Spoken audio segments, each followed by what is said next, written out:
ညနေလမ်းလျှောက်ထွက်လာပါတယ်ချိန်ကအခုခမတင်းလောက်ဖြစ်နေပြီညအဲ့ဒါကိုရန်လင်းချင်ပြီးတော့လေနေတွေပူးနေတာဒီအပိုင်း3ရက်လောက်ရှိပြီရာသီဥတုရမ်းပူလာတာအဲ့တော့ဒါကြောင့်အင်္ဂလန်ရာသီဥတုကလေခမန်းခတ်တယ်ဆိုတာနော်ချက်ချင်းမိုးကောက်ရွာချင်းရွာနိုင်တယ်ပူချင်းပူမယ်အေးချင်းအေးမယ်ဒါကြောင့်သူတို့အချင်းချင်းနှုတ်ဆက်တဲ့အခါမှာလဲလေရာသီဥတုနဲ့ပတ်သက်ပြီးတော့စကားစမြည်ပြောကြတယ်အလာဘတအလာဘနော် small talks ပြောတဲ့အခါမှာမြန်မာပြည်ကဆိုရင်နေကောင်းလားစားပြီးပြီလားဆိုနော်ဘာတွေချက်တော့ဆိုသူတို့စီမှာတော့အဲ့လို personal ကိစ္စတွေမပြောတော့ဘူးဘာတွေပြောတော့ရာသီဥတုကိစ္စတွေပြောတယ်ရာသီဥတုကလည်းပြောစရာဖြစ်နေတာအောင်ပြောင်းလဲတွေကမြန်တာအောင်နော်โอเค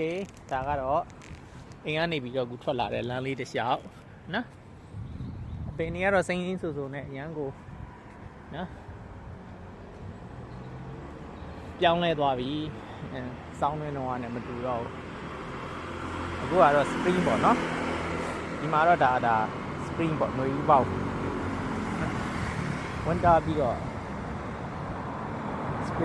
spring ပြီးမှ summer ပေါ့ဒါ British summer time ရောက်နေပြီပဲနော် BST လို့ခေါ်တယ် British summer time BST နော် time ကိုပြောတာဘာလို့ခွဲပြောရတယ်ဆိုတော့စောင်းတွင်းဆိုလို့ရှိရင်သူကတနားအိမ်နောက်ဆုတ်ထားတာအခုကတနားအိမ်ရှေ့တိုးထားတာစောစီစီနေထွက်ဒါပေမဲ့နေကတော်တော်နဲ့မဝင်ဘူးအဲ့ဒါဆိုတော့ဘာဖြစ်တုံးဆိုတော့နေတာရောရှည်တာပေါ့နော်โอเคပါအခုဒါလေးက Haddington လမ်းတစ်လျှောက်ကလေးလမ်းလျှောက်လာတာနော်ဒီမှာ Haddington campus Oxford Brookes University ရဲ့ Haddington campus ကိုရောက်ပါမယ်ပြီးရင်လမ်းလေးချပြီးတော့ဟုတ်ရှေ့မှာညာဘက်ချမ်းမှာအဲ့ဒါ Haddington Hill campus ဆိုပြီးတော့ရှိသေးတယ်နော်အဲ့တော့ဒီ Haddington campus မှာကွာနှစ်ခုဖြစ်တာပေါ့ပြီးရင်နောက်တစ်ခုကတော့ဒီမြို့ထဲမှာပဲတနေရာရှိသေးတယ်နည်းနည်းလေးလှမ်းတယ်နော်နောက်တခြားနေရာလည်းနှစ်ခုလောက်ရှိတယ်ဒီအင်္ဂလန်ထဲမှာပဲနာမည်တွေတော့အတိအကျမှန်းပြီးတော့နော်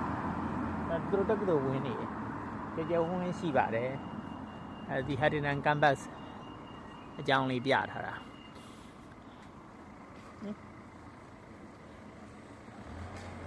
โอเค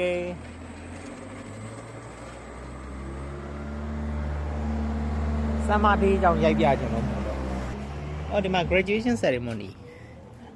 နော်2026 class မကြခင်အခုကဘွယ်နှင်းသဘင်နေလုံနေတာတွေ့နေတယ်နော်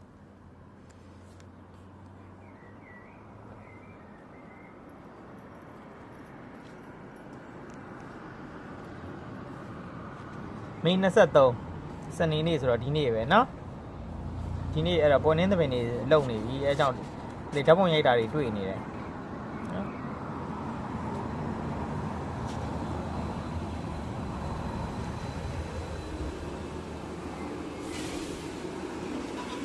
အောက်ဆိုကဘတ်ကားတွေနောက်တော့ပြည့်နှစ်ထပ်ကားတွေများတယ်ညာတော့ပြည့်တော့ဒီအောက်ဆိုမှာတက္ကသိုလ်ကောလိပ်များတော့လေUniversity Avenue ပေါ့နော်တက္ကသိုလ်ရိပ်သာလမ်းလို့ခေါ်တဲ့ဟာတွေအဲ့လိုနာမည်တော့ပေးမထားဘူးပေါ့နော်အဲ့ဒါမဲ့လို့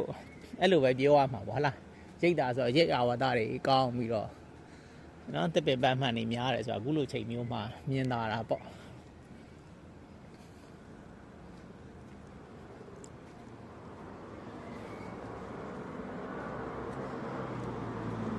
ဟိုရှိရဝင်လိုက်လို့ရှိရင်တော့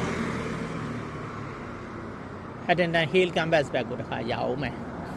အဲ့ဒီ campus ကဟိုနောက်ထဲမှာမှတက္ကသိုလ်ကျောင်းသူကျောင်းသားတွေရဲ့အဆောင်ရှိတယ်နော်ဒီဘက်က Pullans Lane ဆိုတာလေးကနေဝင်သွားလို့ရှိရင်လည်းပဲအဲ့နောက်ထဲမှာ language school လေးတစ်ခုရှိတယ်နော်အားလုံးကဒီ Oxford Brookes University ရဲ့ schools တွေပဲပေါ့နော်သူတို့ဒီမှာ system ကနိုင်ငံတကာတက္ကသိုလ်တွေလည်းဒီလိုပါပဲ University ရဲ့အောက်မှာ school ဆိုပြီးတော့အခွဲတွေရှိတယ်ဥပမာ business school နော် health and science school အဲ့လို school တွေရှိတယ်နော်အဲ့ဒါတွေကိုစုစည်းပြီးတော့ faculty လို့လည်းခေါ်တာပေါ့နော်အဲ့တော့ faculty တွေနဲ့စုစည်းထားတယ် school တွေရှိတယ်နော်ရှို့ရကြလဲတက္ကသိုလ်အောက်မှာ college တွေရှိတယ်နော်အဲ့ဒီ Oxford University ဆိုလို့ရှိရင် college ပေါင်း340လောက်နဲ့ဖွဲ့စည်းထားတယ်ဆို